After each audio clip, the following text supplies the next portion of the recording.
Hello बच्चों, आज हम लोग इंडियन कॉन्स्टिट्यूशन के पहले लेक्चर से आगे की ओर प्रोसीड करेंगे।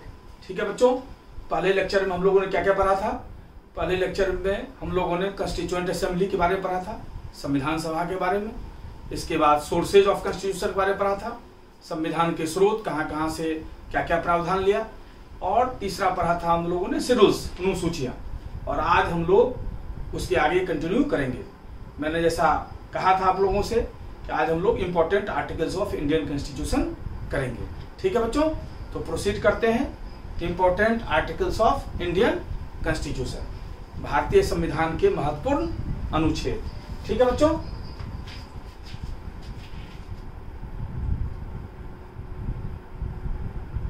Important articles of Indian constitution.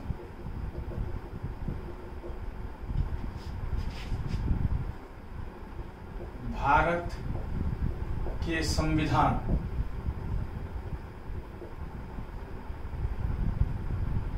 के महत्वपूर्ण अनुच्छेद।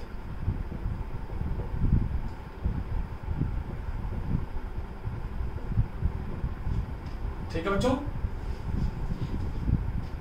इसमें आर्टिकल्स के साथ साथ थोड़ा बहुत आप लोगों को समझाते हुए चलेंगे, ताकि पूरा संविधान आपको इस टॉपिक में भी बहुत हद तक संविधान हम दिखा देंगे आपको। ठीक है बच्चों, सबसे पहले हम आर्टिकल 1 to 4, ये हमारा पार्ट फर्स्ट है। इसमें क्या क्या प्रावधान है। सबसे पहले इसमें आर्टिकल 1 में लिखा हुआ है कि इंडिया, उसका नाम कंट्री का हमारा, और इसकी जो टेरिटोरी है, इसके जो क्षेत्र हैं, इन सबों का नाम दिया हुआ है इसमें। ठीक है बच्चों, तो इसमें पार्ट 1 में सबसे पहला चीज क्या है। पार्ट 1 में सबसे पहले है यूनियन एंड इट्स टेरिटरी, मतलब संघ और उसके राज्य क्षेत्र, ये लिखा हुआ है शुरुआत में आर्टिकल 1 में। ठीक है, आर्टिकल 1 कहता है India that is Bharat shall be union of states. Bharat, India जिसका नाम भारत होगा, ये यूनियन ऑफ स्टेट्स होगा, राज्यों का संघ होगा, राज्यों का संघ होगा ये। ठीक है, आर्टिकल 1 कहता है। साथ साथ इसमें दिया हुआ आर्टिकल 1 से 4 के बीच में हमारा दिया हुआ है फॉर्मेशन ऑफ स्टेट्स, नए राज्यों का निर्माण कैसे, नए राज्य कैसे बनते हैं, उनके बाउंड्रीज में कैसे परिवर्तन किया जा सकता है, दो राज्यों को कैसे मिलाया जा सकता है, या किसी राज्य को अलग कैसे दूसरे राज्य से किया जा सकता है। ये सारी प्रक्रियाएं इसमें दी हुई हैं। Formation of new states, alteration of boundaries,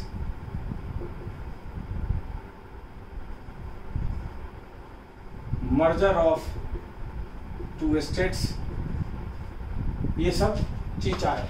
नए राज्यों के निर्माण की प्रक्रिया है।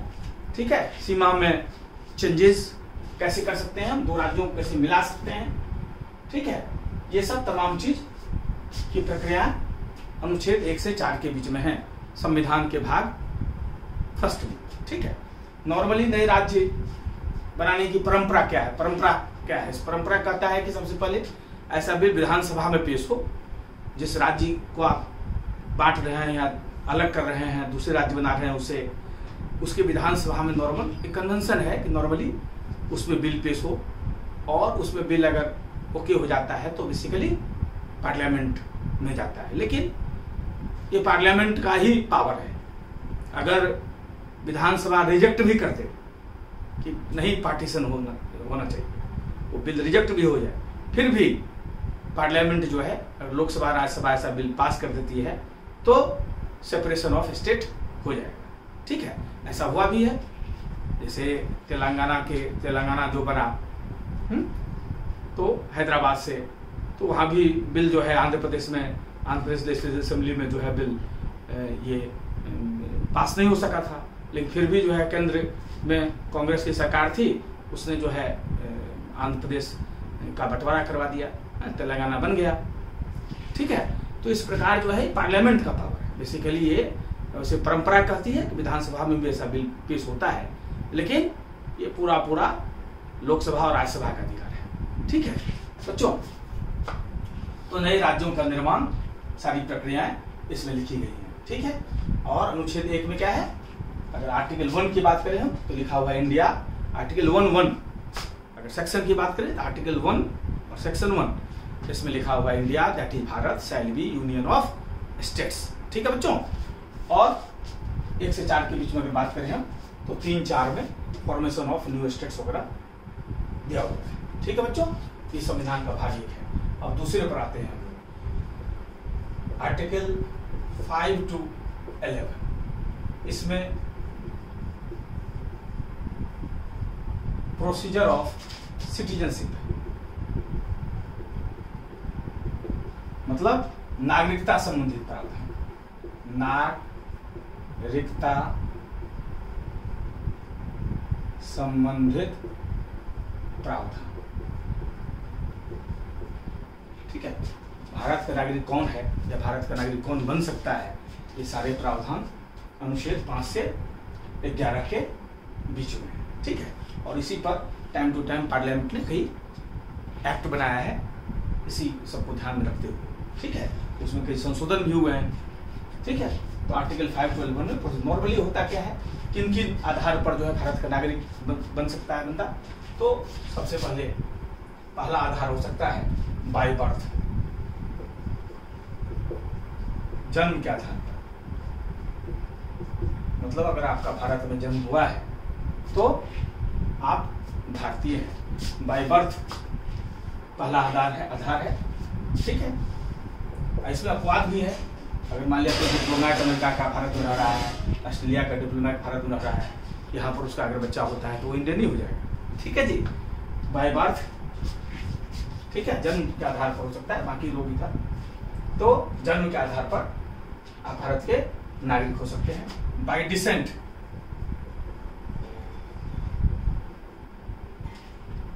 बाय डिसेंट क्या हुआ ये, मतलब अगर आपके दादा दादी नाना नानी, ठीक है, पापा मम्मी ये सब इंडियन हैं तो आप डिसेंट से, ठीक है जी, आनुवंशिक आधार पर आप भारतीय हैं, बाय डिसेंट। ठीक है, ठीक है बच्चों। तीसरा हो सकता है बाय रजिस्ट्रेशन, बाय रजिस्ट्रेशन सरकार की प्रक्रिया है, कि आप कैसे भारत का नागरिक बन सकते हैं, उस कानून को का अगर पालन करते हैं आप, उस नियम को आप पालन करते हैं और अपना रजिस्ट्रेशन करवाते हैं, तो उसके आधार पर भी आप भारत के नागरिक हो सकते हैं। ठीक है, चौथा हो सकता है by acquisition of territory, by acquisition of territory मतलब अगर भारत में कोई भूभाग सम्मिलित होता है, कोई दूसरा देश भारत में मर्ज करता है, या कोई भी पार्ट ऑफ लैंड वहाँ पर रहने वाले लोग अगर भारत के साथ मिल जाते हैं, तो वहाँ के लोग ऑटोमेटिक भारत का कहीं भी अगर टेरिटरी भूभाग अगर एक्वायर करता है तो वहाँ के वासिंदे ऑटोमेटिक इंडियन सिटीजन हो जाएंगे। तो बाय एक्विजिशन ऑफ टेरिटरी भी हो सकता है। ठीक है, भारत के नागरिक बन सकते हैं। बाय नेचुरलाइजेशन,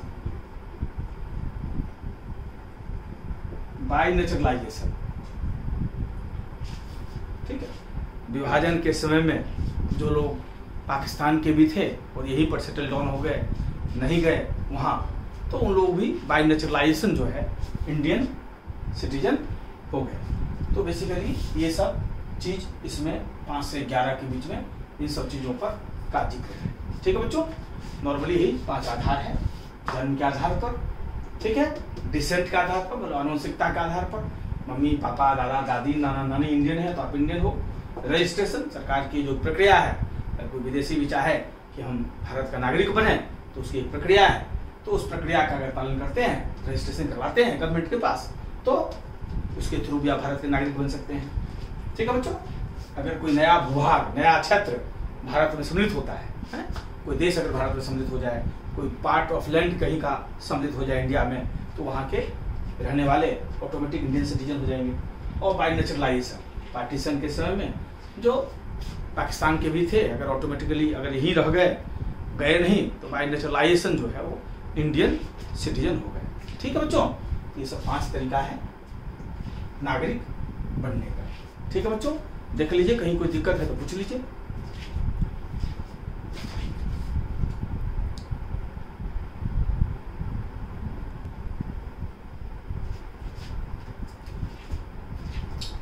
ठीक है बच्चों, तो अब हम लोगों ने सबसे पहले क्या करा, आर्टिकल 1 से लेकर 4 तक जो फर्स्ट पार्ट है उसमें formation of states, India and its territory, इन सबों का प्रावधान पढ़ा। इसके बाद पार्ट सेकेंड में आर्टिकल 5 to 11 जिसमें प्रोसीजर ऑफ सिटीजनशिप, नागरिकता संबंधित प्रावधान। अब आर्टिकल 12 से लेकर आर्टिकल 35 तक, अनुच्छेद 12 से लेकर अनुच्छेद 35 तक, ये पार्ट 3 है। और इसमें क्या है, इसमें फंडामेंटल राइट्स, इसमें फंडामेंटल राइट्स है, मौलिक अधिकार। क्या है इसमें, मौलिक अधिकार। जैसा कि हम लोग जानते हैं, मौलिक अधिकार की प्रेरणा कहां से मिली, फंडामेंटल राइट्स की प्रेरणा कहां से मिली, यूएसए की कॉन्स्टिट्यूशन से मिली। कहां से मिली, यूएसए के कॉन्स्टिट्यूशन से मिली। फंडामेंटल राइट्स है क्या, फंडामेंटल राइट्स ऐसे राइट्स हैं जिसको हमारे संविधान बनाने वाले हमारे नेताओं ने समझा कि ये लाइफ को डिग्निटी के साथ जीने के लिए, जीवन को सम्मान के साथ जीने के लिए, और प्रत्येक व्यक्ति अपने पोटेंशियल तक, प्रत्येक व्यक्ति अपनी क्षमता तक विकसित हो सके, उसका विकास हो सके। ठीक है, ऐसे अधिकार जो प्रत्येक व्यक्ति को होने चाहिए, इसी को फंडामेंटल राइट्स कहा गया। ठीक है जी, मतलब फंडामेंटल राइट्स ऐसे राइट्स हैं जो फंडामेंटल हैं। अगर व्यक्ति जितना उसकी क्षमता है वहां तक विकास कर सके, इसके लिए जिन राइट्स की जरूरत है, और गरिमा के साथ, डिग्निटी के साथ उसका विकास कर सके। ठीक है, ऐसे राइट्स को फंडामेंटल राइट्स के कैटेगरी में रखा गया। ठीक है, और फंडामेंटल राइट्स तो ह्यूमन राइट्स भी राइट्स हैं, लीगल राइट्स भी राइट्स हैं, लेकिन फंडामेंटल राइट्स को हमारी कॉन्स्टिट्यूशन में स्पेशल स्टेटस दिया गया है। ठीक है, क्या डिफरेंस होता है लीगल राइट्स और फंडामेंटल राइट्स में, अगर समझे हम तो, जैसे लीगल राइट्स का अगर आपका कोई इंक्रोचमेंट होता है, लीगल राइट्स क्या है, लेकिन कोई भी आपके खिलाफ अगर क्राइम होता है, आपके खिलाफ अगर कोई भी अपराध होता है, तो आप थाना जा सकते हो, अपना शिकायत दर्ज करा सकते हो। ठीक है, वहां से कोर्ट में मामला जाएगा और ये प्रक्रिया चलेगी। ये होता है कानूनी अधिकार। और फंडामेंटल राइट्स का स्पेशल स्टेटस है। अगर आपके फंडामेंटल राइट्स का कोई भी इंक्रोचमेंट होता है तो आप डायरेक्ट जा सकते हो हाई कोर्ट, मतलब बीच का जो सबऑर्डिनेट कोर्ट है, डिस्ट्रिक्ट कोर्ट्स जो हैं वो छूट गए। ठीक है जी, अब डायरेक्ट हाई कोर्ट या सुप्रीम कोर्ट जा सकते हो। तो फंडामेंटल राइट्स का स्पेशल स्टेटस है। जबकि नॉर्मल लीगल राइट के लिए आपको थाना जाना पड़ेगा, थाना में एफआईआर दर्ज करना पड़ेगा, इसके बाद वो सबऑर्डिनेट कोर्ट्स में जाएगा, और उसके बाद लंबी प्रक्रिया के बाद हाई कोर्ट जाएगा या सुप्रीम कोर्ट, फिर ऊपर जाएगा। ठीक है, मतलब ये इस चेंज चलेगा। जबकि फंडामेंटल राइट्स के केस में आप डायरेक्ट जा सकते हो हाई कोर्ट का दरवाजा, डायरेक्ट खटका सकते हो सुप्रीम कोर्ट का दरवाजा, डायरेक्ट खटका सकते हो। ठीक है, तो स्पेशल स्टेटस है उसको। ठीक है, शुरुआत में फंडामेंटल राइट्स 7 थे, लेकिन राइट टू प्रॉपर्टी, संपत्ति के अधिकार को जो है, इसको 44वें संविधान संशोधन से 44th constitutional amendment act 1978, 44th constitutional amendment act 1978 में मतलब 44वां संविधान संशोधन 1978 के माध्यम से इस एक फंडामेंटल राइट को, राइट टू प्रॉपर्टी, संपत्ति का अधिकार को हटा दिया गया और अब यह सिर्फ एक लीगल राइट है। अब यह सिर्फ एक कानूनी अधिकार रह गया, मतलब अब ये फंडामेंटल राइट नहीं रहा, राइट टू प्रॉपर्टी, अब सिर्फ ये लीगल राइट है।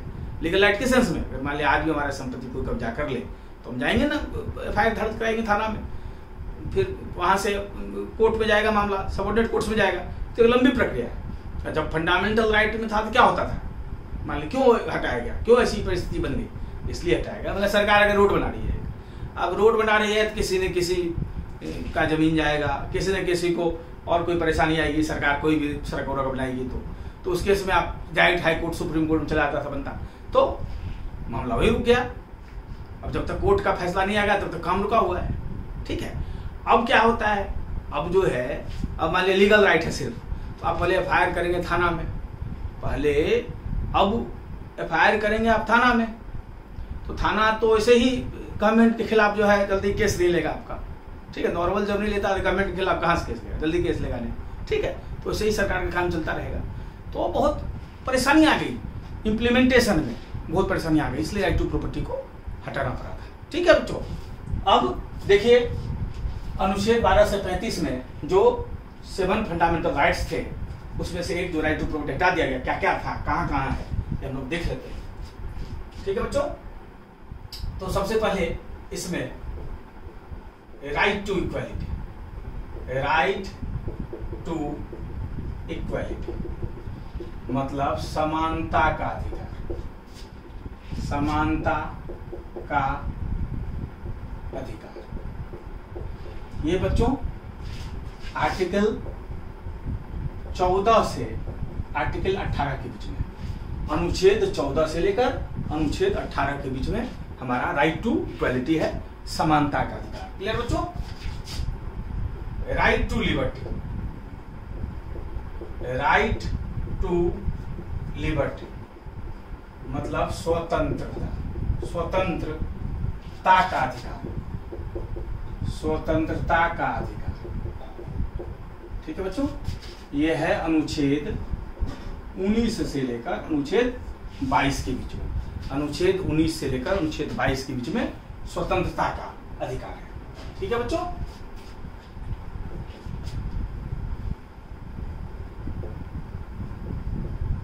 राइट अगेंस्ट एक्सप्लॉइटेशन,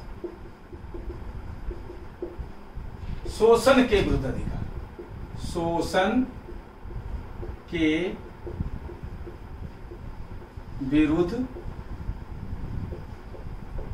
अधिकार, ठीक है बच्चों। यह है अनुच्छेद 23 और 24 में, अनुच्छेद 23 और 24 में है शोषण के विरुद्ध अधिकार, ठीक है बच्चों। Right to freedom of religion, right to freedom of religion, right to freedom of religion धार्मिक स्वतंत्रता का अधिकार, धार्मिक स्वतंत्रता का अधिकार, धार्मिक स्वतंत्रता का अधिकार। ये अनुच्छेद 25 से लेकर 28 के बीच में, धार्मिक स्वतंत्रता का अधिकार अनुच्छेद 25 से लेकर 28 के बीच में, ठीक है बच्चों।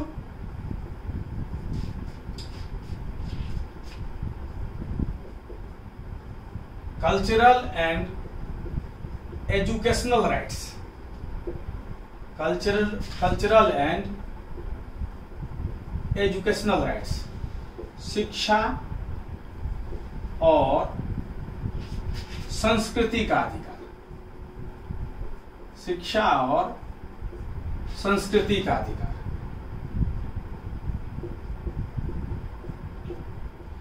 ये आर्टिकल 29 और 30 में, ठीक है बच्चों। और जो छठा राइट था, राइट टू प्रॉपर्टी, उसको हटा दिया गया, या मैं लिख के काट देता हूं ताकि आपको ध्यान रहेगा। राइट टू प्रॉपर्टी, ये था संपत्ति का अधिकार।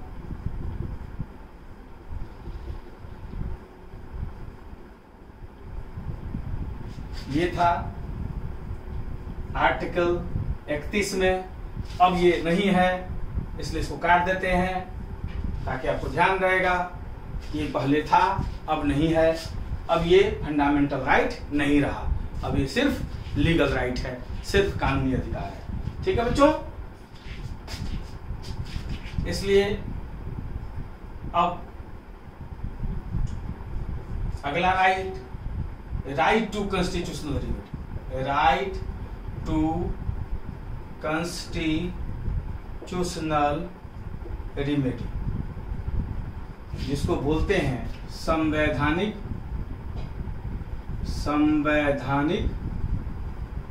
उपचारों का अधिकार। उपचारों का अधिकार,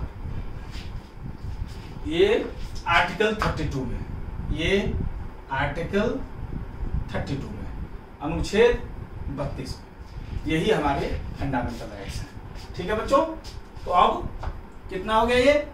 अगर इसका हम देखें, 1 संख्या, 2 संख्या, 3 संख्या, 4 संख्या, 5 संख्या, ये तो कैंसिल हो गया। ठीक है, तो अब 6 बचा है। पहले 7 था, कितने हो गए? अब 6 हो गए, क्योंकि ये संपत्ति का अधिकार नहीं रहा। क्लियर है बच्चों? संपत्ति का अधिकार जो है फंडामेंटल राइट्स नहीं रहा। ठीक है, अब थोड़ा इसको समझ लेते हैं हम लोग। सबसे पहले फंडामेंटल राइट क्या है समझ गए हम लोग। फंडामेंटल राइट्स, मौलिक अधिकार, ऐसे राइट्स हैं जिसको संविधान ने हमारा गारंटी दिया हुआ है। क्यों दिया ऐसी गारंटी? ताकि प्रत्येक व्यक्ति का विकास जितनी उसमें क्षमता है उतना हो सके और पूरे गरिमा के साथ, पूरे डिग्निटी के साथ हो सके। ठीक है, इसका ख्याल रखा गया है। इसीलिए फंडामेंटल राइट्स प्रत्येक व्यक्ति को दिया गया है, ताकि राज्य उसका, स्टेट जो है उसका दमन नहीं कर सके। ठीक है, इंडिविजुअल का भी अपना राइट है, प्रत्येक व्यक्ति का अपना राइट है, स्टेट कभी उसको क्रश नहीं कर सके, इसलिए फंडामेंटल राइट्स दिया गया है। ठीक है बच्चों, अब राइट टू इक्वलिटी, समानता का अधिकार, समानता का अधिकार। ठीक है बच्चों, तो समानता का अधिकार अनुच्छेद 14 से लेकर 18 के बीच में। इसमें क्या क्या है?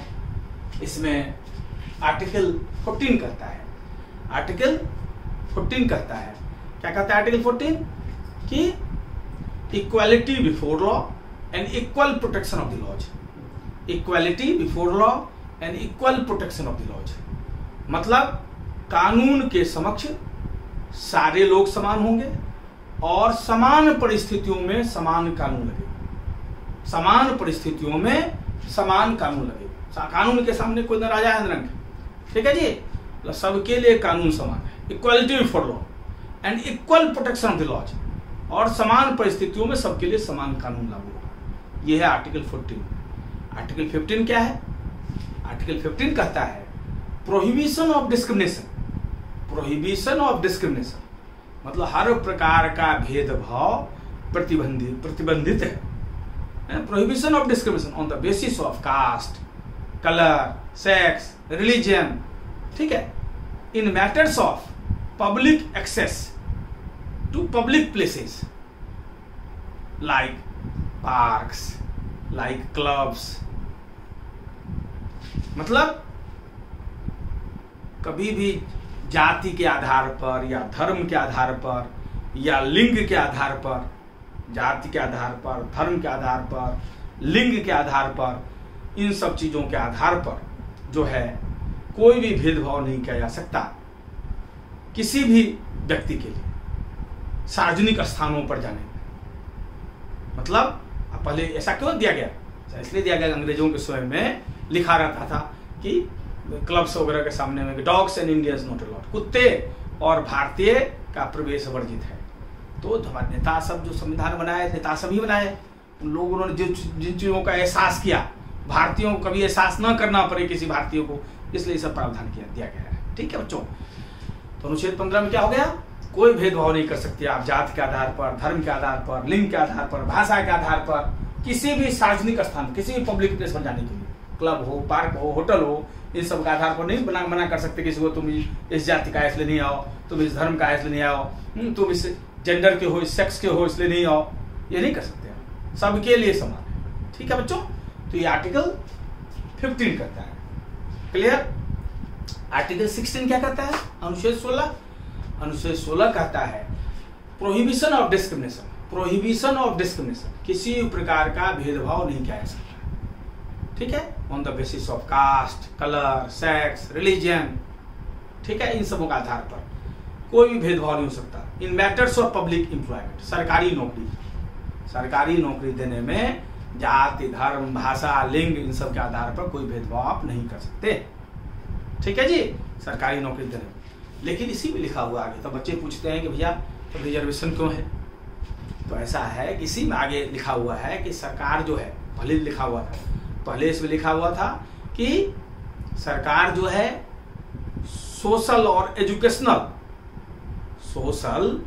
एजुकेशनल बैकवर्डनेस के आधार पर, इसी आर्टिकल में, आर्टिकल 16 में ही आगे लिखा हुआ है कि गवर्नमेंट जो है सोशल और एजुकेशनल बैकवर्डनेस का आधार, पहले 2 ही बैकवर्डनेस था, सामाजिक और शैक्षणिक पिछड़ेपन के आधार पर सरकार जो है गवर्नमेंट जॉब्स में रिजर्वेशन की व्यवस्था कर सकती है। ये व्यवस्था संविधान में था।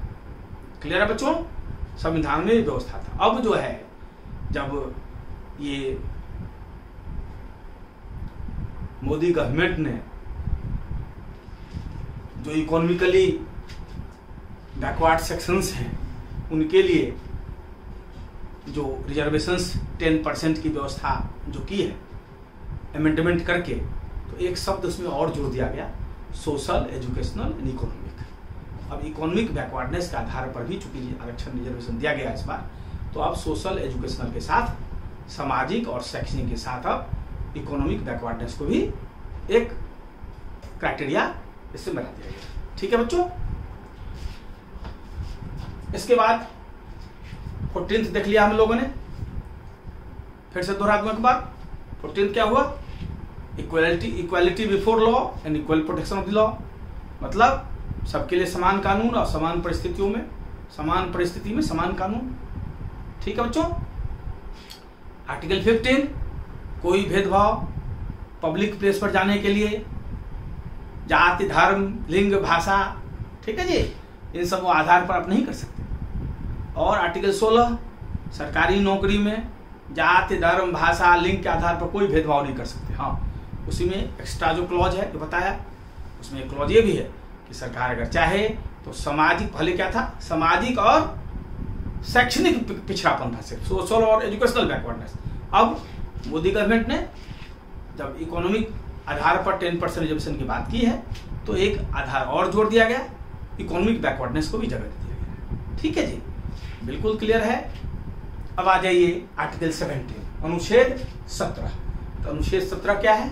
अनुच्छेद 17 है प्रोहिबिशन ऑफ अनटचेबिलिटी, किसी प्रकार का अस्पृश्यता, छुआछूत, ये संविधान वर्जित करता है। ठीक है? पहले हमारे यहाँ जो है बहुत ज़्यादा अनटचेबिलिटी की भावना थी लोगों में। लोग जो है, जो लोअर कास्ट के लोग थे, उनको ये बहुत चीज़ फेस करना पड़ता था, तो छुआछूत बहुत फेस करना पड़ता था। तो हमारे संविधान ने इसको प्रतिबंधित कर दिया, ये सब बराबर है, या इलीगल हुआ है, गैर कानूनी काम हुआ है। ठीक है जी, इसलिए इसे प्रतिबंधित कर दिया। और आर्टिकल 18, और आर्टिकल 18 क्या है? Abolition of titles, abolition of titles. ठीक है, इसमें क्या होता है, पहले बड़े बड़े टाइटल्स लोग रखते थे, महेश्वर, गजेश्वर, महासेनापति, बड़ा 5 मिनट 10 मिनट टाइटल बोलने में लगता था जब राजा महाराजा चलता था, तो सामने वाले को लगता था कि हम तो कुछ है ही नहीं।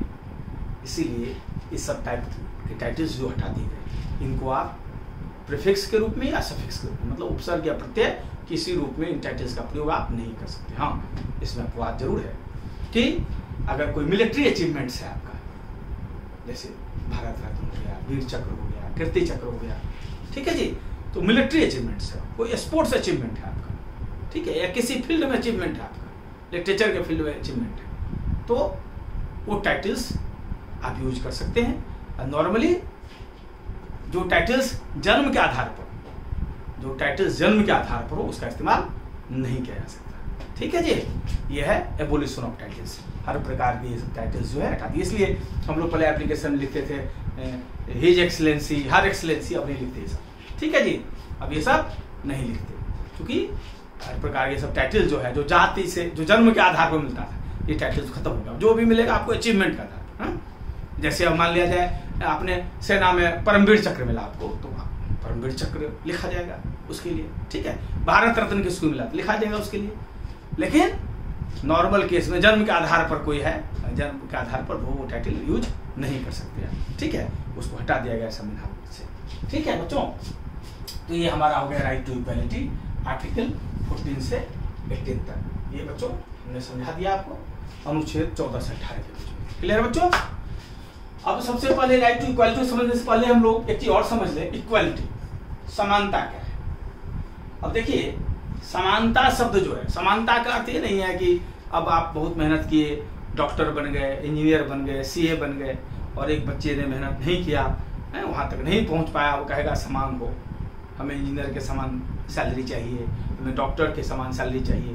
तो ये फिजिबल नहीं है। ये इक्वालिटी का मतलब ये नहीं। इक्वालिटी का मतलब, समानता का जो मतलब हमारे संविधान में है वो क्या है कि आपको सबको बराबर अपॉर्चुनिटी मिले, सबको बराबर अपॉर्चुनिटी मिलेगा। और इसी के तहत जो है एक रिक्शे वाले का बच्चा भी जो है वो भी आईएएस बन सकता है, एक गरीब घर का बच्चा चाय बेचने वाला भी प्रधानमंत्री बन सकता है इस देश में, ठीक है बच्चों।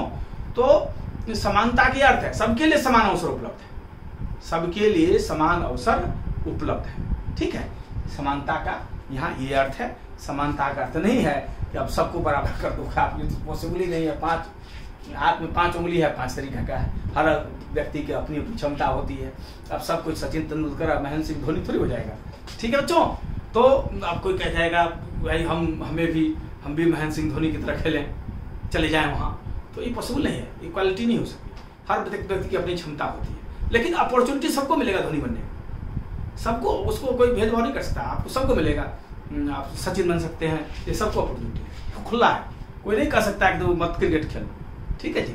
इक्वालिटी का यही मतलब है, समानता का यही मतलब है, ठीक है बच्चों। अब आ जाइए आप राइट टू लिबर्टी में, अनुच्छेद 19 से 22 तक स्वतंत्रता का अधिकार, ठीक है। स्वतंत्रता का अधिकार, स्वतंत्रता, इसमें पहले 7 राइट थे, अब 6 बच गए, ठीक है। अब 6 बच गया है, एक को हटा दिया गया। जो प्रॉपर्टी वाला था इसमें भी उसको हटा दिया गया। अब जो है सिर्फ 6 राइट बचे हैं। मोटे तौर पर क्या है, मोटे तौर पर ही आप समझ लीजिए क्या क्या है। आप कहीं भी, आप जो है कहीं भी सेटल हो सकते हैं पीसफुल्ली, कोई भी यूनियन ऑर्गेनाइजेशन आप बना सकते हैं, ठीक है जी। कोई भी प्रोफेशन अपने हिसाब से चूज कर सकते हैं, कोई भी प्रोफेशन अपने हिसाब से चूज कर सकते हैं। सबसे important right of freedom of speech and expression है, freedom of speech and expression, ये बहुत इंपॉर्टेंट है, इसलिए अलग से भी ध्यान रखिए। आर्टिकल 19, आर्टिकल 19 में क्या है, freedom of speech and expression. Article 19 में ही freedom of speech and expression है। आर्टिकल 19 में ही 6 फ्रीडम है का जिक्र किया गया है, 6 फ्रीडम का जिक्र किया गया, उसमें से एक right of freedom of speech and expression article 19 में 6, अब जो है 6 फ्रीडम है, जिसमें से एक right of freedom of speech and expression है, मतलब बोलने की स्वतंत्रता है। अब देखिए सब स्वतंत्रता है बोलने की, इसका अर्थ नहीं है सब पर रिजनेबल रिस्ट्रिक्शन, सब पर रिजनेबल बोलने की स्वतंत्रता आपको संविधान देता है, इसका अर्थ नहीं आप किसी को गाली देंगे, ठीक है। कहीं भी बसने का अधिकार देता है संविधान आपको, तो आप नहीं कहेंगे कि भाई हम जो है किसी हाईवे, नेशनल हाईवे पर घर बना लें, बस जाए वहाँ, ये नहीं कर सकते, ठीक है। यूनियन बनाने का आपको राइट है, पीसफुल्ली कलेक्ट होने का राइट्स है, ठीक है। शांतिपूर्वक आप यूनियन बना सकते हैं, शांतिपूर्वक प्रदर्शन कर सकते हैं, ठीक है, ये सब राइट है आपको। तो हर चीज रिजनेबल रिस्ट्रिक्शंस, हर तो आर्टिकल 19 में जो सबसे इम्पोर्टेंट ये है, पूछा जाता है बराबर, फ्रीडम ऑफ प्रेस किस में है? तो right of freedom of press लिखा हुआ नहीं है, वही जो freedom of speech and expression है उसी में फ्रीडम ऑफ प्रेस भी है, आर्टिकल 19। क्लियर? उसी में फ्रीडम ऑफ स्पीच इम्प्लाइड है। प्रेस की स्वतंत्रता, वो बोलने की स्वतंत्रता, अभिव्यक्ति की स्वतंत्रता में ही प्रेस की स्वतंत्रता निहित है। ठीक है जी, उसी में इम्प्लाइड है। क्लियर बच्चों?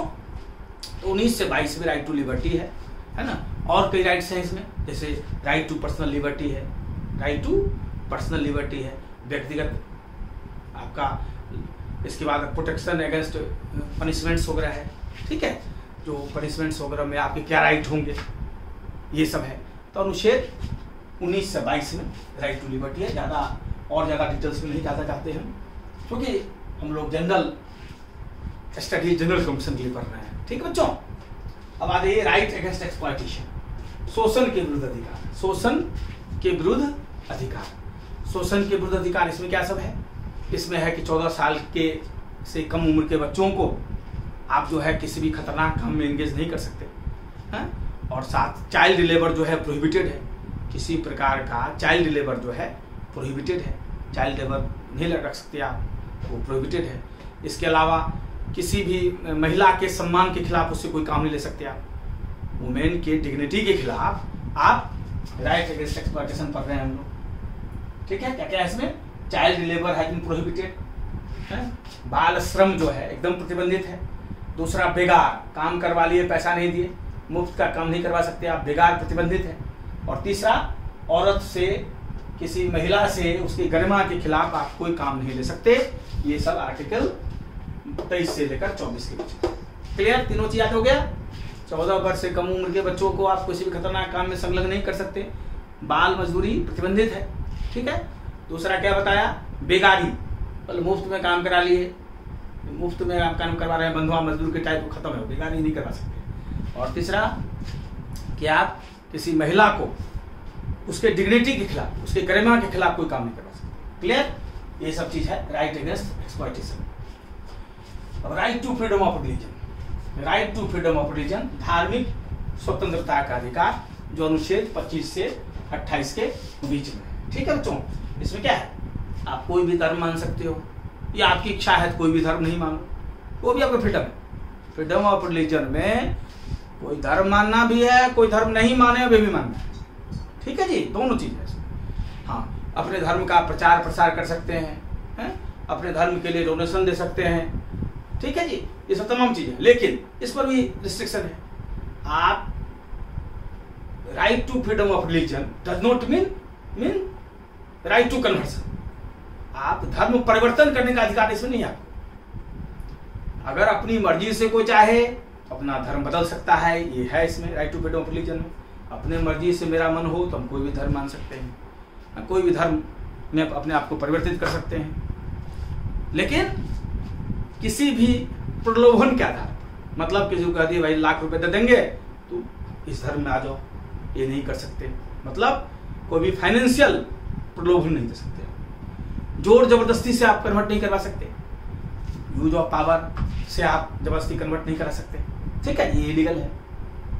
ठीक है, या ठग के, बहला के, फुसला के आप नहीं कर सकते। इन सबों के आधार पर बहला के, फुसला के, जोर जबरदस्ती से, पैसे का प्रलोभन देकर, ताकत के द्वारा, इन सबों के द्वारा आप धर्म परिवर्तन नहीं करा सकते। ये right to freedom of religion नहीं है। ठीक है। हाँ, अपने स्वेच्छा से, अपने मर्जी से आप कोई भी धर्म मान सकते हो या नहीं मान सकते हो, अपना धर्म कभी बदल सकते हो, आप बदल के फिर अपने धर्म में आ सकते हो, सब अधिकार है आपके पास, अपने धर्म का प्रचार प्रसार कर सकते हो। ठीक है जी, लेकिन कभी भी इस ढंग से प्रचार प्रसार आपका होना चाहिए कि दूसरे धर्म को उससे किसी प्रकार का ठेस नहीं पहुंचे, नहीं तो सांप्रदायिक इशू नहीं होना चाहिए। तो right to freedom of religion में ये सब चीज है। ठीक है जी, धार्मिक स्वतंत्रता के अधिकार। क्लियर बच्चों? 25 से 28 के बीच में है। Cultural and educational rights, cultural and educational rights, शिक्षा और संस्कृति का अधिकार, शिक्षा और संस्कृति का अधिकार। ठीक है, ये स्पेशली संविधान हमारा माइनॉरिटीज के लिए देता है, अल्पसंख्यकों के लिए। ये राइट्स, शिक्षा और संस्कृति का अधिकार जो है, कल्चरल एजुकेशनल राइट्स, ये मुख्य रूप से राइट ऑफ माइनॉरिटीज है, अल्पसंख्यकों के लिए अधिकार है। जो माइनॉरिटी कम्युनिटी है अपना कल्चर को प्रोटेक्ट कर सके, अपने कल्चर को प्रोटेक्ट कर सके, अपने एजुकेशनल इंस्टीट्यूशंस को प्रोटेक्ट कर सके, इसके लिए स्पेशल राइट दिया गया है। ठीक है जी। और राइट टू प्रॉपर्टी, जैसा कि मैंने बताया, अब ये फंडामेंटल राइट नहीं है। पहले कहाँ था ये? आर्टिकल 31। पहले कहाँ था बच्चों? आर्टिकल 31 में। अब इसको हटा दिया गया है। किसके माध्यम से हटाया गया? 44th कॉन्स्टिट्यूशनल अमेंडमेंट एक्ट 1978, 44वां संविधान संशोधन 1978 के माध्यम से संपत्ति के अधिकार को मौलिक अधिकार से हटाकर अब सिर्फ इसे कानूनी अधिकार बना दिया गया है। अब इसे आर्टिकल 300A में रख दिया गया है। ठीक है, मैं दोहरा दूं एक बार इंग्लिश में भी। Right to property has been deleted as a fundamental right. Right to property has been deleted as a fundamental right through 44th constitutional amendment act 1978। 44th constitutional amendment act 1978 के माध्यम से इसको हटा दिया गया। अब now it is simply legal right. अब ये सिर्फ कानूनी अधिकार है and has been put under article 300A। और इसे कहाँ रखा गया है? अनुच्छेद 300 में, आर्टिकल 300A में रखा गया है। 300 में इसको रखा गया है। अब लीगल राइट। पहले कहाँ था ये? आर्टिकल 31। ठीक है बच्चों। तो पहले 7 फंडामेंटल राइट, 7। अब वर्तमान में कितने फंडामेंटल राइट हैं? 6। क्लियर? पहले कितने फंडामेंटल राइट? 7। अब कितने हैं? 6। क्लियर बच्चों? राइट टू प्रॉपर्टी को कब किससे हटाया गया? 44th constitutional amendment act 1978। पहले आर्टिकल 31 में था ये फंडामेंटल राइट ग्रुप में। अब कहाँ है ये? आर्टिकल 300A में। सिर्फ लीगल राइट है। क्लियर बच्चों? अब राइट टू कॉन्स्टिट्यूशनल रेमेडी, संविधान, इसको B.R. अम्बेडकर ने इसको संविधान की आत्मा कहा। राइट टू कॉन्स्टिट्यूशनल रेमेडी को B.R. अम्बेडकर साहब ने संविधान की आत्मा कहा, soul of the constitution. Right to constitutional remedy has been told by B.R. Ambedkar as soul of our Indian constitution. हमारे संविधान की आत्मा से कहा गया। ठीक है, इसका क्या महत्व है? फंडामेंटल राइट का क्या मतलब? अगर कोई फंडामेंटल राइट का आपका इंक्रोचमेंट कर ले और आपका रिड्रेसल ना हो सके, मतलब अगर आपके मौलिक अधिकार का कोई अतिक्रमण कर ले, ठीक है, आपके मौलिक अधिकार का उल्लंघन कर दे कोई, और आप जस्टिस के लिए नहीं जा सकें, तो क्या फायदा उसका? इसीलिए आर्टिकल 32 का ही महत्व है। अगर कोई भी आपके फंडामेंटल राइट का इंक्रोचमेंट करता है तो डायरेक्ट आप, नॉर्मल लीगल राइट में तो आपको एफआईआर कराना पड़ेगा थाने में, फिर धीरे धीरे प्रक्रिया आ जाएगी, सबऑर्डिनेट कोर्ट सबसे गुजरते हुए चलेगी हाई कोर्ट या सुप्रीम कोर्ट, एक क्रम से। लेकिन यहाँ डायरेक्ट आप हाई कोर्ट या सुप्रीम कोर्ट जा सकते हैं, जो बहुत बड़ा अधिकार है। राइट टू कॉन्स्टिट्यूशनल रेमेडी, संवैधानिक उपचारों का अधिकार। इसमें जो 5 रीट हैं जो सुप्रीम कोर्ट या हाई कोर्ट जारी कर सकती है, 5 रीट हैं, और रीट मैं लिख देता हूं। ठीक है बच्चों, आर्टिकल 32 के भीतर में जो अपना ये है, इसमें 5 रीट है। कौन कौन रीट है ये मैं लिख दे रहा हूं।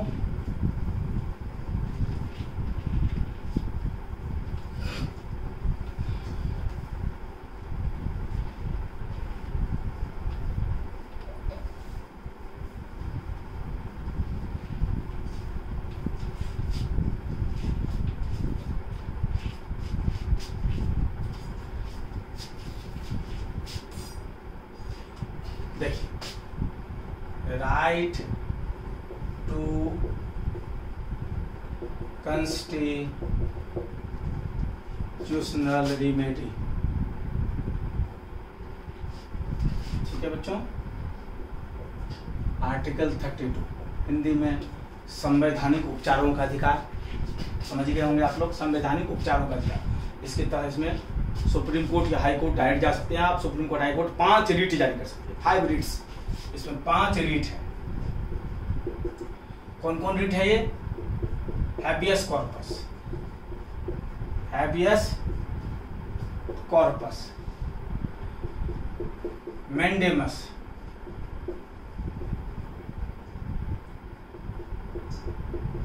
सर्टियोरी,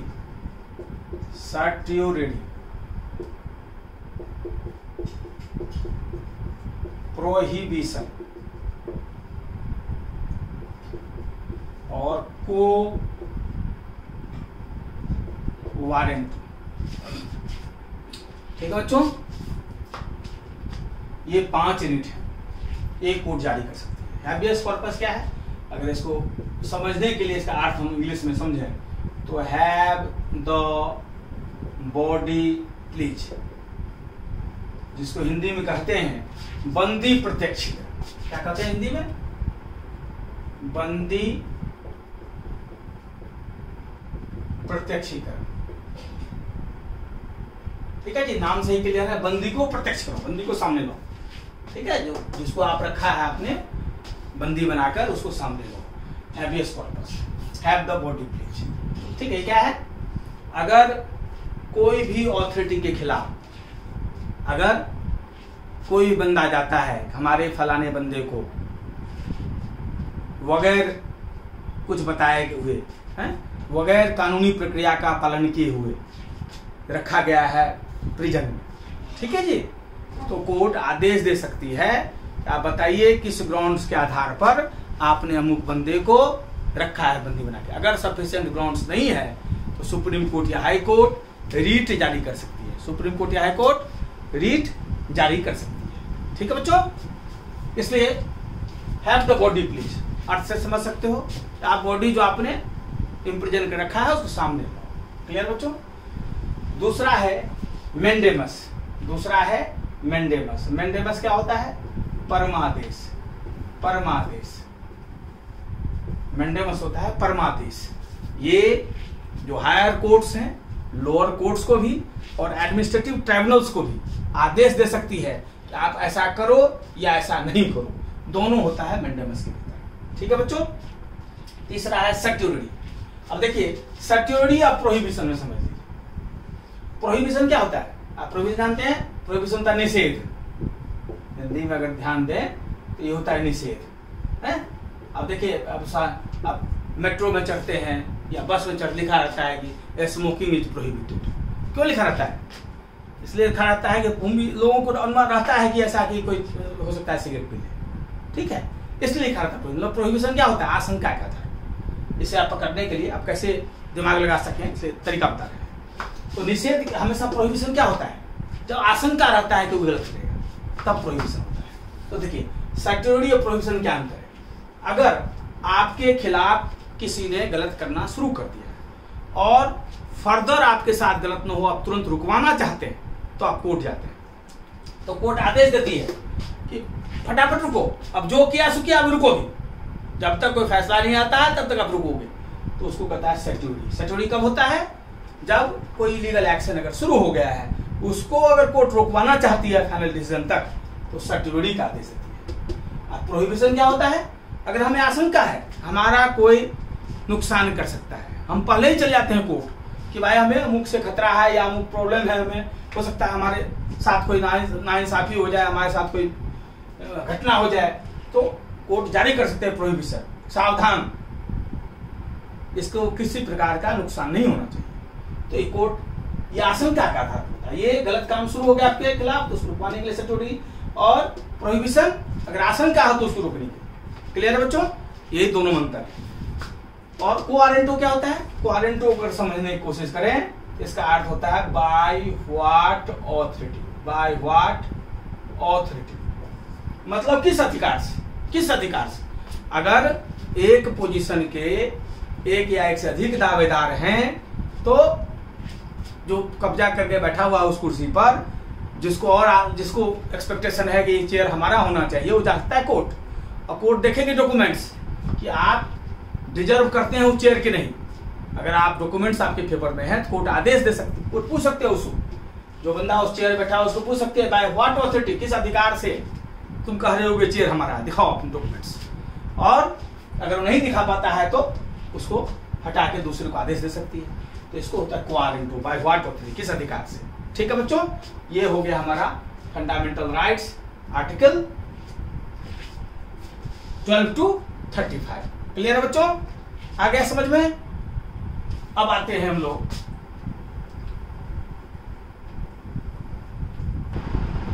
ठीक है बच्चों, अब हम लोगों का आर्टिकल 36 to 52, ठीक है बच्चों। ये कौन सा पार्ट है? पार्ट 4। इसमें क्या है? डायरेक्टिव प्रिंसिपल्स फॉर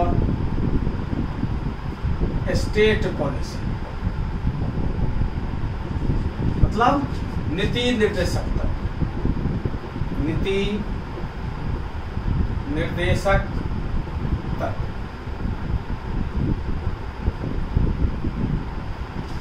इसकी प्रेरणा कहाँ से मिली बच्चों? इसकी प्रेरणा मिली आयरलैंड के संविधान से, ठीक है। ये है क्या? नाम से क्लियर है, डायरेक्टिव, मतलब ये निर्देश है। ये क्या है बच्चों? ये निर्देश है, ये इंस्ट्रक्शन है कि कोई भी संविधान की तरफ से कि कोई भी नई सरकार आए तो इन सिद्धांतों के अनुसार अपने आप को ढालने की कोशिश करे, लेकिन फिर भी इसे जस्टिसेबल नहीं बनाया गया। मतलब कोर्ट में जैसे फंडामेंटल राइट्स का इंक्रोचमेंट कोई करता है तो आप कोर्ट में जाते हैं, डायरेक्ट हाई कोर्ट या supreme court. Directive principle for state policy को आप नॉर्मल कोर्ट में भी जा सकते हैं, ठीक है जी। मतलब इसको लीगली जस्टिसेबल नहीं बनाया गया, कोर्ट में लड़कर इसके प्रावधान को आप नहीं ले सकते। अब ऐसा इसका अर्थ नहीं है कि डायरेक्टिव प्रिंसिपल्स जो है फंडामेंटल राइट से कम इंपॉर्टेंट था, नहीं। संविधान बनाने वाले हमारे नेताओं ने इसका भी महत्व जानकर ही इसे सम्मिलित किया, लेकिन इसमें कई ऐसे सिद्धांत थे जो विवादास्पद थे और जिसके लिए हमारे संविधान निर्माताओं ने विचार किया कि जब तक बहुत से प्रावधान के लिए जब तक खुद समाज आगे बढ़कर नहीं आता तब तक इसे जबरदस्ती थोपा नहीं जाना चाहिए। बहुत से ऐसे सिद्धांत हैं जिसको पैसे का अभाव था हमारे देश के पास, तो सरकारों के लिए संभव नहीं था उसको इम्प्लीमेंट करना, इसलिए भी इसको जस्टिसेबल नहीं बनाया जा सका, ठीक है। और कई ऐसे भी मुद्दे हैं जिसमें सांप्रदायिक समरसता की जरूरत है, कई ऐसे मुद्दे हैं जिसमें सामाजिक और राजनीतिक इच्छा शक्ति की जरूरत थी, पॉलिटिकल विल की जरूरत थी, इसलिए भी इसको जस्टिसेबल नहीं बनाया जा सका। तो सबसे पहला चीज आप ध्यान रखें, दो इंपॉर्टेंट पॉइंट कि ये जस्टिसेबल नहीं है, ठीक है बच्चों। इट इज नॉट जस्टिसेबल, मतलब कोर्ट में लड़के से नहीं ले सकते। आयरलैंड से इसकी प्रेरणा मिली, पहले भी हम लोग पढ़ चुके हैं कहां से क्या लिया इसमें, ठीक है, सोर्सेज। तो ये जस्टिसेबल नहीं है। इसमें 3 प्रकार के नॉर्मली डायरेक्शंस हैं कॉन्स्टिट्यूशन की तरफ से गवर्नमेंट्स को, ठीक है। क्या क्या है इसमें प्रिंसिपल्स? 3 प्रकार के प्रिंसिपल्स में इसको आप क्लासिफाई कर सकते हैं, ठीक है। कुछ प्रिंसिपल्स इसमें जो गांधी जी को बहुत प्रिय था,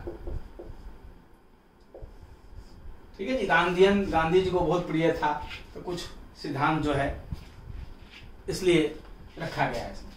कुछ जो था वेस्टर्न लिबरल,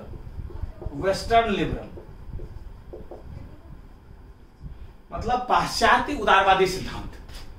पश्चिम में के देशों ने जो संविधान बनाया तो बहुत सी उदारवाद वाला चीज से बहुत सम्मिलित किया, तो इसमें पाश्चात्य उदारवादी सिद्धांत भी कुछ है। और कुछ हमारे नेताओं को जो है सोशलिस्टिक सिस्टम भी बहुत पसंद आया, तो बहुत चीज में समाजवादी प्रिंसिपल्स भी हैं, सोशलिस्टिक प्रिंसिपल्स भी हैं, ठीक है बच्चों। तो कुछ में, लेकिन इसके सिद्धांत को जस्टिसेबल इसलिए बनाया जा सका क्योंकि 3 समस्याएं थी। जैसे कुछ एग्जांपल्स के माध्यम से हम समझ लेंगे इसको, कुछ एग्जांपल्स के माध्यम से। जैसे कि देखिए आर्टिकल 44 है, इसमें है आर्टिकल 44 में यूनिफॉर्म सिविल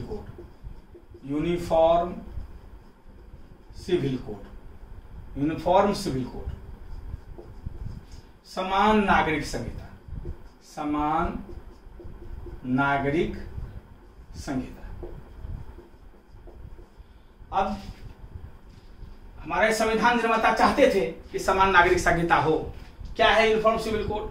जैसे अभी जो है क्रिमिनल केस में तो सबका समान राइट है, लेकिन बहुत मुद्दे जो हैं, जो सिविल वाले जो बहुत इशूज हैं, उसमें धर्म के अनुसार भी कुछ कोड है। जैसे हिंदुओं के अलग कोड है और इस्लाम धर्म के अलग कोड है ना। जैसे मैरिज वगैरह में हिंदुओं के लिए अलग प्रावधान है और इस्लाम धर्म के मानने वालों के लिए अलग प्रावधान है। जैसे एक छोटा सा एग्जाम्पल ले लीजिए, एक हिंदू मेल जो है सिर्फ एक शादी कर सकता है, जबकि एक मुस्लिम मेल जो है वो 4 शादी कर सकता है। 4 शादी उसका कानूनी है, और हिंदू मेल के सिर्फ एक शादी कानूनी है। अगर 2 कर लेगा तो बेचारा जेल में चला जाएगा। ठीक है, तो ये अलग अलग चीज है। तो संविधान चाहने वाले चाहते थे कि यूनिफॉर्म सिविल कोड हो, नागरिक संहिता भी, सिविल लॉ भी एक जैसा हो। क्रिमिनल लॉ सबके लिए है, हिंदू हो, मुसलमान हो, सिख हो, ईसाई हो, सबके लिए भारत में क्रिमिनल लॉ सेम है। ठीक है, तो कोई क्राइम करेगा तो सबको समान सजा मिलेगी, लेकिन सिविल लॉ में अंतर है। तो लेकिन फिर भी हमारे संविधान ने इसको डीपीएसपी भी क्यों रखा? क्योंकि डीपीएसपी जस्टिसेबल नहीं है, कोर्ट में लाके ले सकते इसको, इसलिए रखा क्योंकि विश्वास था कि दोनों कम्युनिटी जो है, ये कम्युनिटीज खुद आगे बढ़ के आएंगी, ये कम्युनिटीज खुद आगे बढ़ के आएंगी, रिफॉर्म्स खुद करेंगी, है? इसलिए ऐसा किया गया यूनिफॉर्म सिविल कोड। ठीक है, कल को मोदी गवर्नमेंट इस डायरेक्शन में भी हो सकता है सोचे, यूनिफॉर्म सिविल कोड के डायरेक्शन में भी। ठीक है, सबके लिए समान सिविल लॉ भी हो, मांग भी इसकी उठ रही है बहुत। ठीक है, तो ये हो गया। ऐसे ही बहुत चीज है, बहुत चीजों को समय के साथ जो है इसको कानून बना के जो है बहुत से प्रावधान इसको इसके जस्टिसेबल भी कर दिए गए हैं। जैसे इसमें था separation of executive from judicial.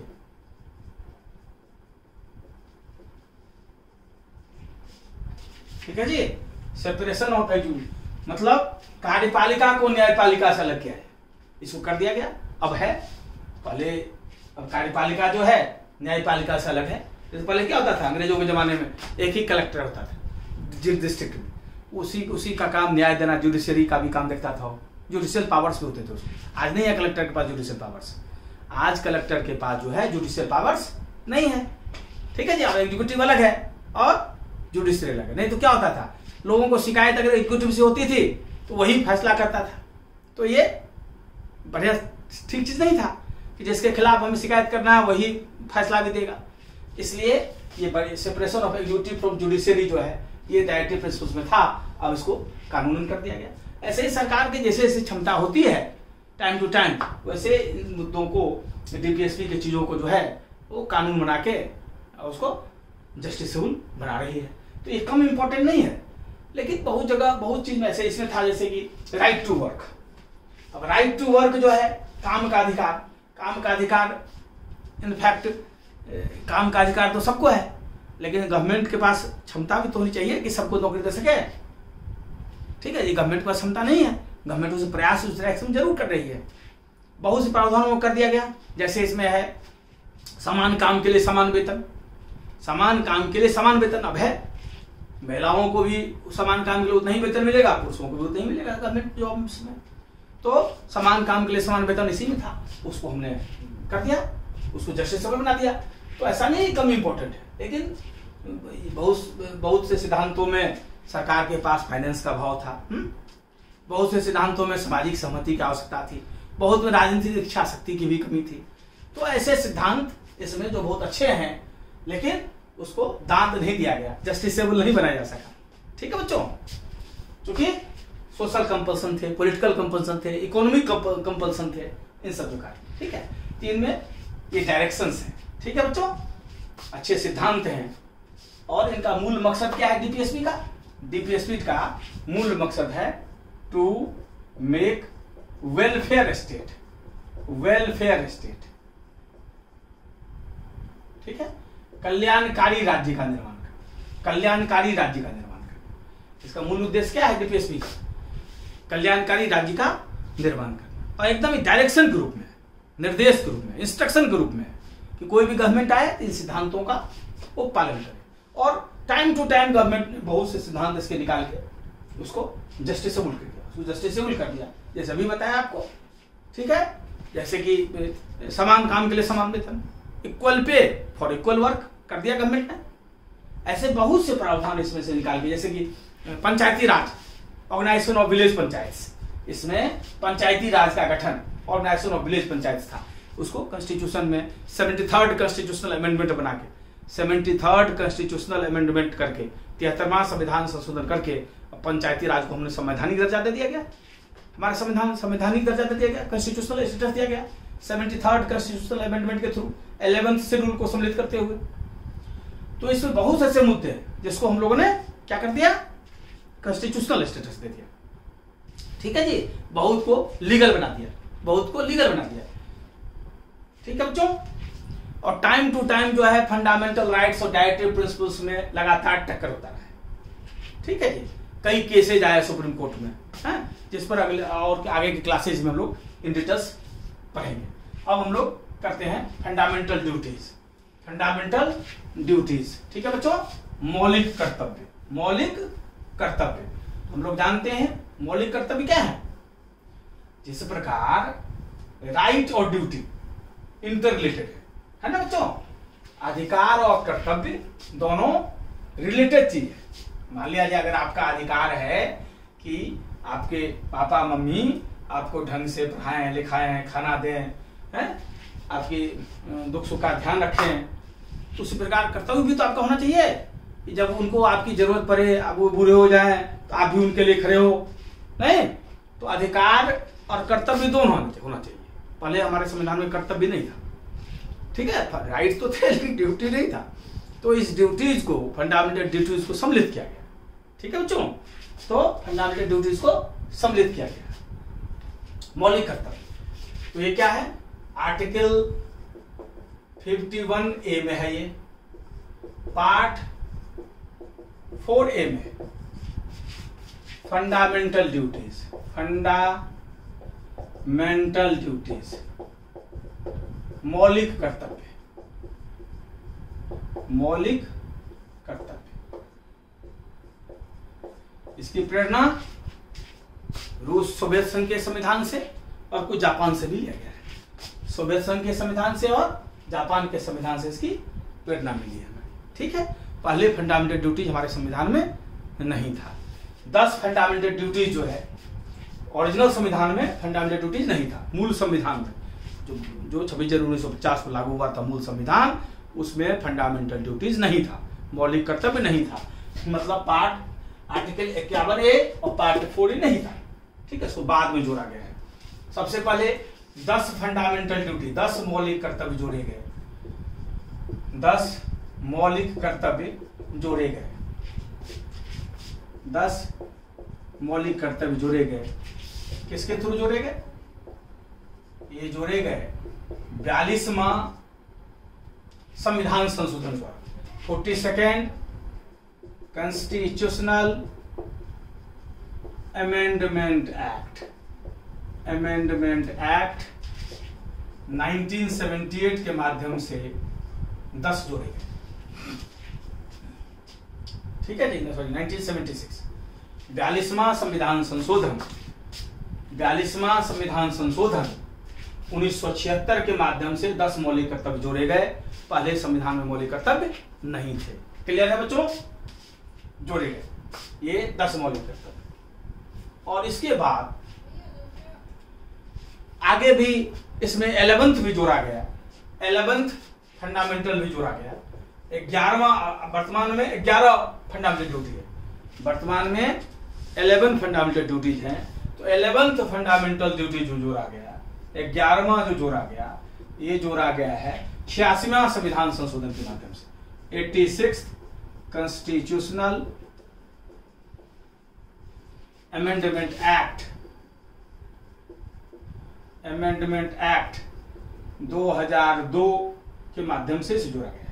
86वां संविधान संशोधन 2002, जब अमेंडमेंट कॉन्स्टिट्यूशनल अमेंडमेंट जो पढ़ेंगे नेक्स्ट क्लास में हम लोग, तो उसमें इन डिटेल्स हम लोग उसका पढ़ेंगे। ठीक है बच्चों, तो अभी के लिए जान लो 11वां, अभी वर्तमान में कितने हैं, तो ओरिजिनली कितने थे ये, शुरुआत में फंडामेंटल राइट नहीं थे, वर्तमान में कितने हैं, वर्तमान में इसकी संख्या 11 है। 10 जोड़े गए 42वां संविधान संशोधन 1976 के माध्यम से, और 11वां जोड़ा गया 86वां संविधान संशोधन 2002 के माध्यम से। ठीक है बच्चों, आ गया समझ में, इसको नोट कर लीजिए। इसके बाद फंडामेंटल ड्यूटीज पर और देखते हैं हम लोग क्या क्या है, इस पर डिस्कशन करेंगे। इसको नोट कर लीजिए, चूंकि फैक्चुअल इंफॉर्मेशन है, याद रहना चाहिए। और इसकी प्रेरणा कहां से मिली जानते ही आप लोग, रूस और जापान से।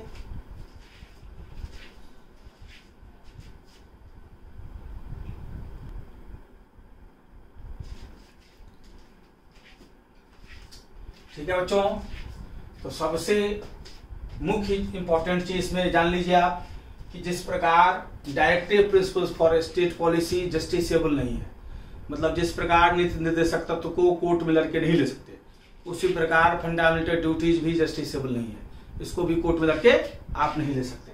तो पहला इंपॉर्टेंट चीज इसमें ध्यान रखिए कि fundamental duties are not justiciable, मतलब इसको भी कोर्ट में लड़के नहीं लिया जा सकता है। ठीक है जी, जिस प्रकार डीपीएसपी नहीं लिया जा सकता, उसी प्रकार फंडामेंटल ड्यूटीज भी नहीं लिया जा सकता। ठीक है, क्या सब है फंडामेंटल ड्यूटी, ये सब, इसका अर्थ नहीं है कि फंडामेंटल ड्यूटी कम इंपॉर्टेंट है। ठीक है जी, हर चीज का संविधान में अपना महत्व है, लेकिन इसको कोर्ट में लड़के नहीं लिया जा सकता। क्या सब है इसमें, इसमें है अपने राष्ट्रीय झंडा का सम्मान करना, अपने राष्ट्रगान का, राष्ट्रगान का सम्मान करना, राष्ट्रगीत का सम्मान करना। ठीक है, जो नेशनल आइडियल्स, जो नोबल आइडियल्स, जो आदर्श हमारे संविधान निर्माताओं ने संजोया था अपने मन में, जो नोबल्स, जो आइडियल्स लेकर हमारे फ्रीडम फाइटर्स ने संविधान बनाया था, उन आइडियल्स का के प्रति रेस्पेक्ट करना, उसको मानना। ठीक है, ये फंडामेंटल ड्यूटीज है, फंडामेंटल ड्यूटीज। इसके अलावा पब्लिक प्रॉपर्टी की रक्षा करना, सरकारी संपत्ति की रक्षा करना। ठीक है, देश की एकता और अखंडता की रक्षा करना, to protect the unity and integrity of the country, to protect the unity and integrity of the country, देश की एकता और अखंडता की रक्षा करना। ठीक है बच्चों, क्लियर।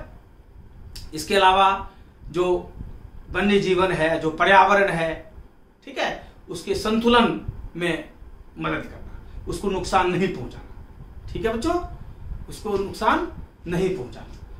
साइंटिफिक टेम्परामेंट का विकास करना, वैज्ञानिक चेतना का विकास करना। ये क्या हुआ, भूत प्रेत, जादू टोना, इन सबों में विश्वास नहीं करना, बल्कि साइंटिफिक टेम्परामेंट का विकास करना। लिखा हुआ है फटाफट, वैज्ञानिक चेतना का संचार करें आप, साइंटिफिकली सोचे चीजों को, साइंटिफिक टेम्परामेंट को सोचे।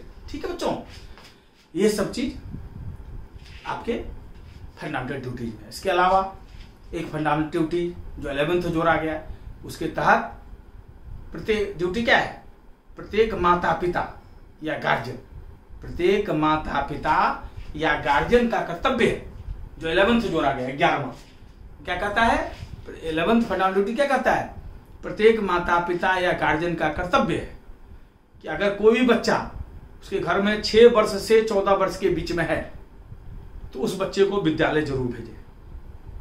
प्रत्येक माता पिता या अभिभावक, एवरी पेरेंट और गार्जियन, कोई भी अगर 6 वर्ष से 14 वर्ष की उम्र के बीच का बच्चा कोई भी है, तो उसको विद्यालय जरूर भेजे। यह है फंडामेंटल ड्यूटीज। ठीक है बच्चों, यह है फंडामेंटल ड्यूटीज। ठीक है, इससे आगे बच्चों हम लोग अगले क्लास में पढ़ेंगे और डिटेल्स में, और आगे नई नई चीजों के साथ फिर इसके अगले पार्ट में हम लोग जुड़ेंगे। ठीक है, एक बार मैं बता दूं कि मैं विजिलेंट एकेडमी ऑफ लर्निंग की तरफ से आप लोगों को मुफ्त शिक्षा देने की कोशिश कर रहा हूं, क्वालिटी एजुकेशन, और आप भी उन बच्चों की मदद करें जो दूर दराज के क्षेत्रों में बैठे हुए हैं, जो किसी कारण से जिन्हें क्वालिटी एजुकेशन नहीं मिल पाता है, उन तक भी ये क्वालिटी एजुकेशन जरूर पहुंचे। ताकि घर बैठकर दूर दराज के लोग के भी सीख सकें, अच्छे प्रतियोगी परीक्षाओं में कंपटीशंस को क्रैक कर सकें।